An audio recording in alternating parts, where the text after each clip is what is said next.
matrimonio e iglesia, pero si manda Dios, uno no puede decidir, porque es Dios el que decide por nosotros. Y como Dios es el Señor, como Él es nuestro amo, entonces, cuando nosotros, hermanos, tomamos decisiones en contra de su voluntad, nos constituimos señores. Jehová le dijo al pueblo de Israel en Malaquías: si yo soy Señor, ¿dónde está mi temor? O sea, su obediencia. Estas excusas, hermanos, las dicen para no aceptar doblegarse a la todo perfecta palabra de Dios. Y la rebeldía es sumamente preocupante, es diabólica y hace mucho daño a las personas que están, porque el que es más rebelde en la Biblia es el diablo. Por eso le llamamos a esta actitud diabólica. Y la enseña el apóstol Pablo, hablando de que la sabiduría que no es de Dios es diabólica. Entonces este término lo utilizamos porque cuando las personas desechan de uno u otro modo a Dios, lo que hacen, hermanos, es constituirse en seguidores del diablo.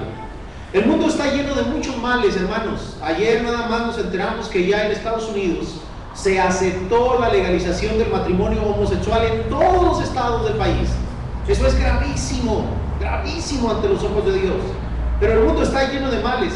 Pero el más grande mal que hay en el mundo es no aceptar la voluntad de Dios en cuanto al tema del perdón. Ese es uno de los más grandes males que dañan la sociedad, las relaciones y las personas. Hay muchos grandes males. Yo solo conozco 2 pecados que Dios no perdona. Solo 2. Uno de ellos es la ofensa contra el Espíritu Santo. Jamás será perdonada. Jamás. La Biblia enseña que si uno ofende al Espíritu Santo, jamás será perdonado. Y la otra cosa que Dios nunca perdona es que no perdones. Eso es algo determinante en la Biblia. Porque si no perdonas a los hombres sus ofensas, el Padre que está en los cielos tampoco perdonará vuestras ofensas. Solo hay 2 pecados en la Biblia que Dios no perdona, y uno de ellos es el tema del perdón. A veces detrás de abandonar la iglesia, a veces detrás de no obedecer, hay un mandamiento incómodo. Hay gente que le incomodan los mandamientos y dice: mejor me voy. Pero Proverbios dice en el capítulo 9, versículo 8: corrige al sabio y te amará. O sea que cuando una persona de verdad es sabia y se le corrige, esa persona termina a uno amándolo. Son muchas las consecuencias entonces que hay detrás de la desobediencia. ¿Qué hay del perdón en este caso, hermanos? ¿Qué hay del tema del perdón? ¿Qué quiere Dios que seamos en lo relacionado al tema del perdón? Por ejemplo, si yo te pido que perdones y no quieres, y te vas de la familia espiritual, es decir, dejas tu congregación, ¿en qué te conviertes? Digamos el caso hipotético que hay una persona que tiene rencor hacia alguien, que no ha perdonado, y que yo le digo: hermano, hermana, usted tiene que perdonar a esa persona, y no quiere. El mandamiento se vuelve incómodo. Al volverse incómodo dice: no, mejor no voy a la iglesia para que no me estén diciendo nada. ¿En qué nos convertimos como personas cuando no perdonamos? La mayoría de las personas, hermanos, no perdonan. Eso es un hecho. Haga una encuesta. La mayoría de las personas no perdonan. Nada más pregúntele a una persona si estaría dispuesto a perdonar una infidelidad. Nada más pregúntele. Esta pregunta se hizo en internet y tiene un alto porcentaje de repudio. Las infidelidades no se perdonan, se vengan, dicen las frases que ellos utilizan. O sea, la persona que te fue infiel se rebajó e te hizo daño, y tú vas a hacer lo mismo. Porque dicen: las infidelidades no se perdonan. ¿Qué se hacen? Se vengan, terminan haciendo lo mismo. Este gran porcentaje de repudio nos enseña que las personas no son educadas en cuanto al perdón. ¿Ha visto usted a un padre de familia o una madre de familia diciéndole a su hijo: hijo, cuando seas grande, perdona? Cuando tengas alguna situación en tu vida, perdona.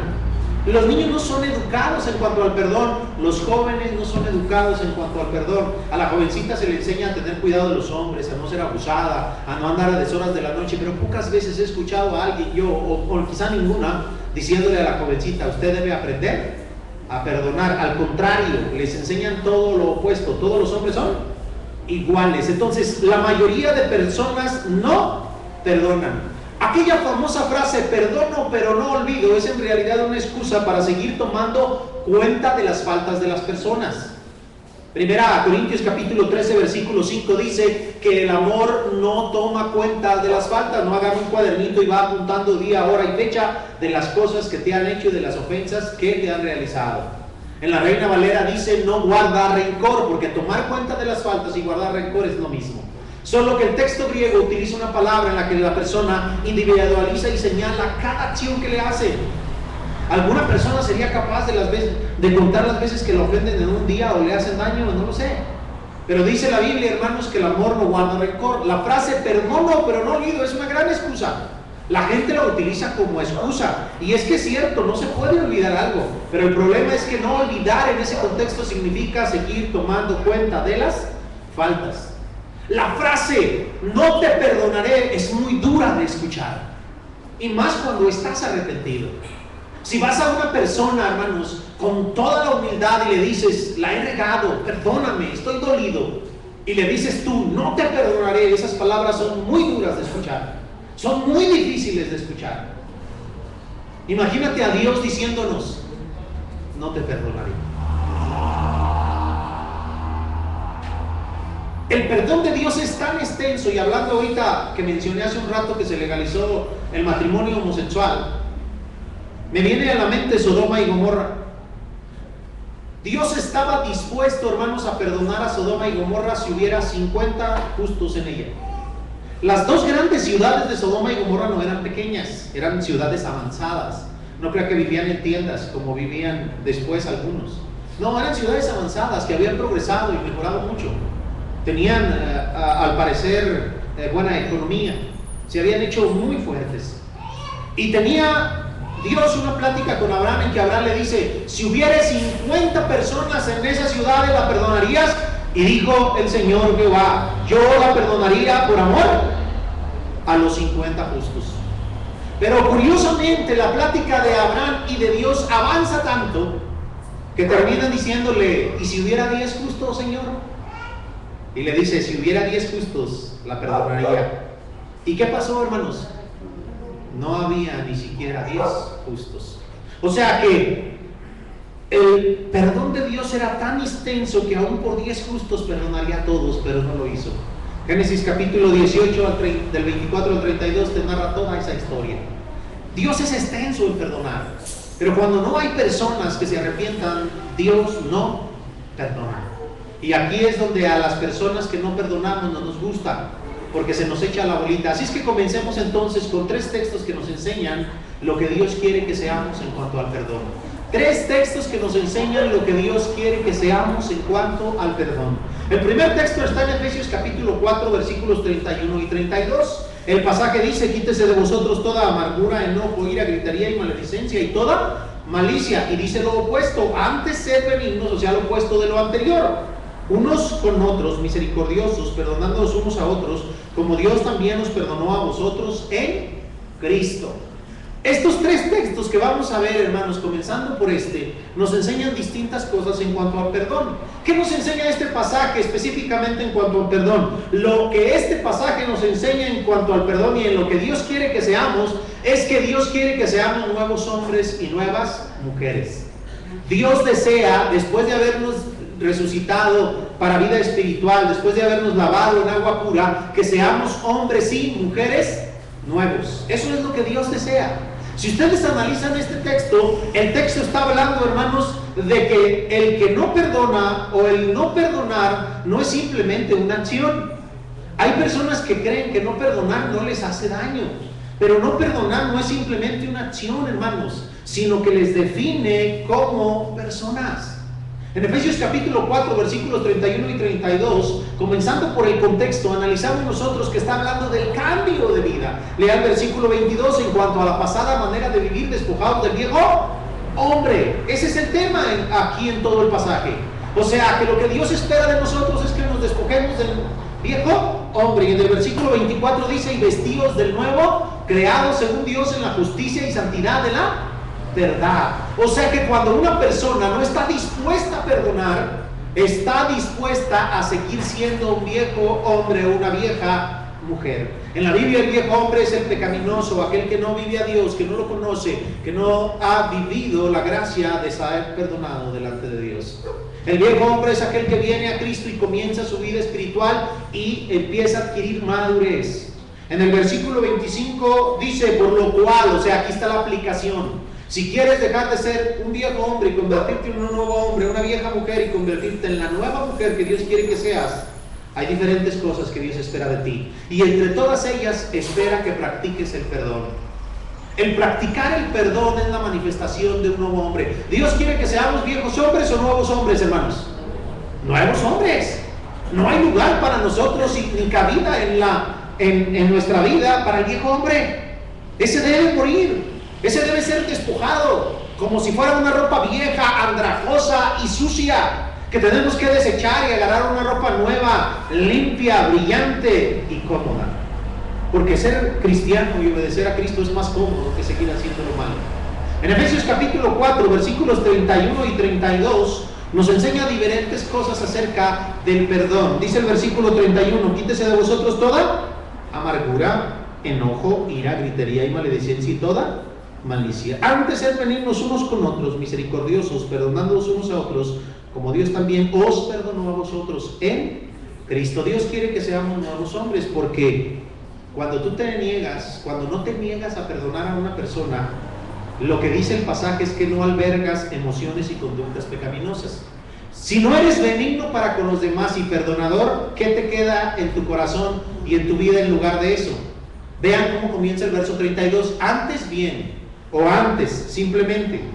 ¿Qué quiere decir? Que esto es lo opuesto al versículo anterior. Cuando una persona dice yo no voy a perdonar, está optando por ser el viejo hombre, la vieja mujer, y está optando por albergar emociones y conductas pecaminosas. ¿Qué emociones y conductas pecaminosas alberga? El enojo, la amargura y cualquier otra cosa. Porque la persona, al no convertirse en nuevo hombre, está optando por no perdonar. El pasaje nos dice, hermanos, aparte de que no albergamos emociones, hay gente que alberga muy malas emociones, por eso en su día anda toda amargada, por eso padece y se siente mal.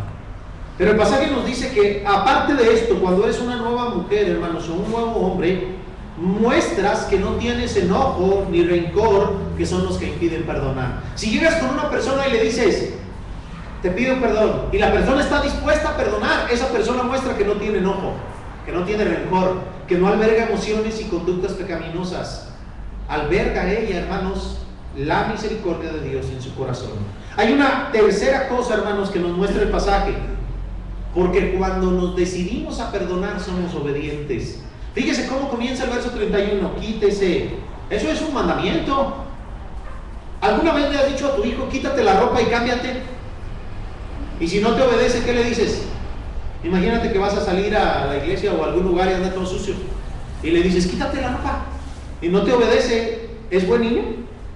No, aquí quítese está usando la metáfora del versículo 22, o sea, quítese la ropa sucia, y es un imperativo, es una orden, no está sujeto a nuestro juicio y criterio. Dios manda en nuestras vidas, hermanos. ¿Hasta cuándo dejaremos de ser los amos de nuestras vidas y nos rendiremos a Dios? ¿Hasta cuándo dejaremos de ser los amos de nuestras vidas y le diremos al Señor, tú mandas en mi vida? Quítese. Y luego dice el verso 32, antes sed. Ese sed también es un imperativo. Dios quiere que seamos algo, ¿verdad que sí? ¿Qué quiere que seamos? Benignos y misericordiosos. ¿Y cómo es benigno y misericordioso? Perdonándoos unos a otros. Entonces, cuando nosotros decidimos perdonar, decidimos ser obedientes. Señor, yo soy obediente. Porque también cuando perdonamos, de acuerdo al pasaje, hermanos, enseñamos a otros. Dice el pasaje, perdonándoos unos a otros. Cuando uno perdona, uno da ejemplo a los demás. Mira, fui a pedirle perdón a esta persona y me perdonó. Estuvo dispuesta a escucharme y me abrió su corazón. Tus hijos, tus hijas, cuando te ven que tienes una discusión con el marido o la esposa y no perdonas, ellos lo ven. Ellos lo notan, lo van a escuchar. No, yo no perdono. Y luego, peor cosa, cuando creemos que el estado de ánimo determina si podemos o no hacer las cosas.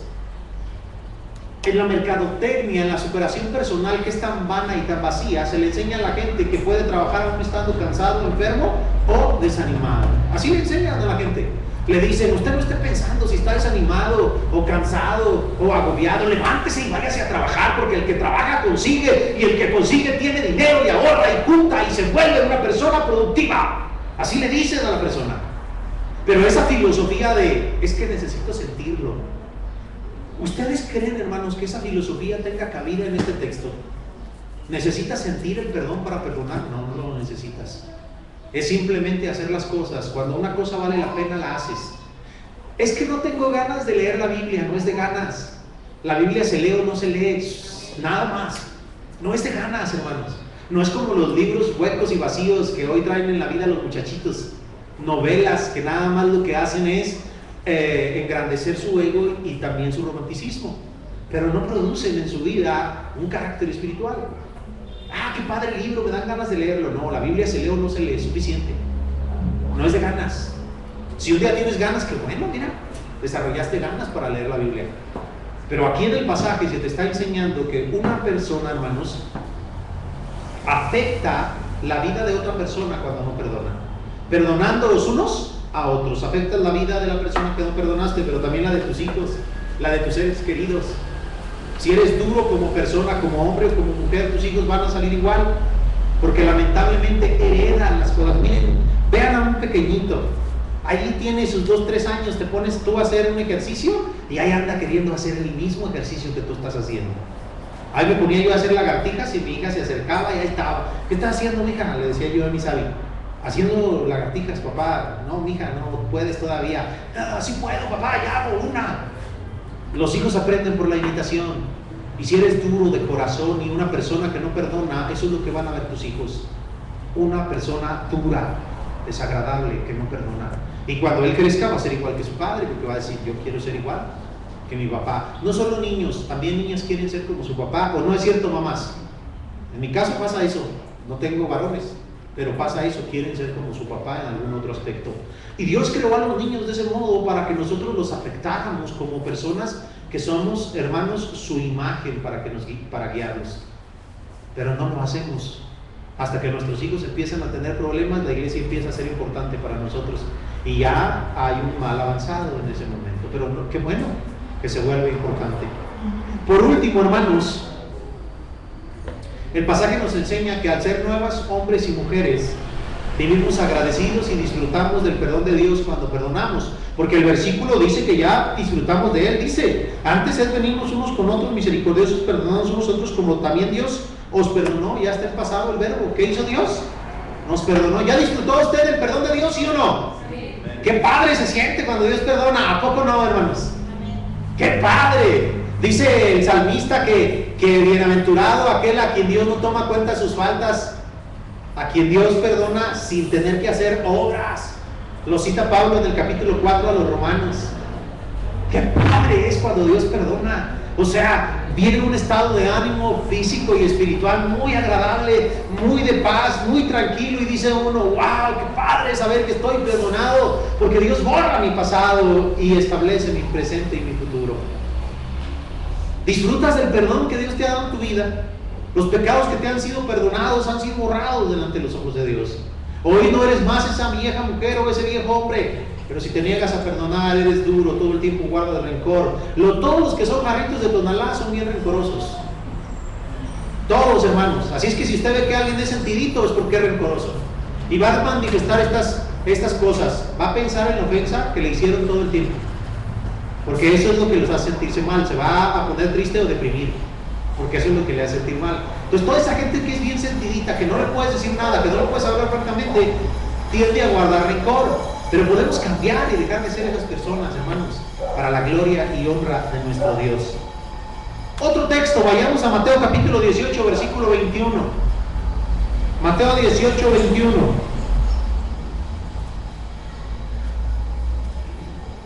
Mateo capítulo 18, versículo 21. Dice el pasaje, entonces se le acercó Pedro y le dijo, Señor, ¿cuántas veces perdonaré a mi hermano que peque contra mí? Y le pregunta, ¿hasta 7? ¿Hasta 7? Ahora, hermanos, Dios quiere que seamos nuevos hombres y nuevas mujeres. Ya lo vimos en Efesios. Pero acá en Mateo, ¿qué quiere Dios que seamos? En este pasaje también Dios quiere que seamos algo. En este pasaje Dios quiere que seamos los que concilien, los que arreglen y los que unan, porque en el pasaje está hablando de una ofensa contra un hermano en el que ellos se van a dividir o se van a unir. Si la persona se arrepiente y la perdonas, tú te unes hacia esa persona. Si la persona no la perdonas, tú te separas de esa persona. Entonces el que perdona une, arregla, concilia. Es aquel que toma la primera iniciativa y dice: yo voy y hablo con fulano porque no quiero estar así, no quiero que haya una división entre nosotros. Entonces va y le dice: oye, si tienes algo contra mí, dímelo, por favor, porque no me gusta estar así. Si te hice algo malo o cierta, y va y concilia, va y busca arreglar. Son de esas personas que se sienten incómodos si algo tiene otra persona contra ellos y dicen: no sé qué trae el hermano o la hermana, o mi esposo, mi esposa, mis hijos, algo traen contra mí, no sé qué es, y va y lo arregla. Entonces Dios quiere que seamos no solo nuevos hombres y nuevas mujeres, sino también los que concilian, los que arreglan, los que no dividen. Ahora, ¿cuándo es cuando se necesita ser conciliador? En una situación ofensiva. Vea cómo comienza el versículo. ¿Qué dice el versículo 21 en el inicio? Entonces, ¿verdad que sí? O sea que este versículo fue causado por la situación anterior donde Jesús está contando lo que se debe hacer cuando un hermano peque contra ti. Esta es la situación ofensiva. Mire el versículo 15. Por tanto, dice: si tu hermano peca contra ti, ve y repréndele estando tú y él, ¿cómo, hermanos? Solos. Dios no quiere que alguien más se meta en los problemas de estas dos personas. Dios quiere que ellos estén como solos.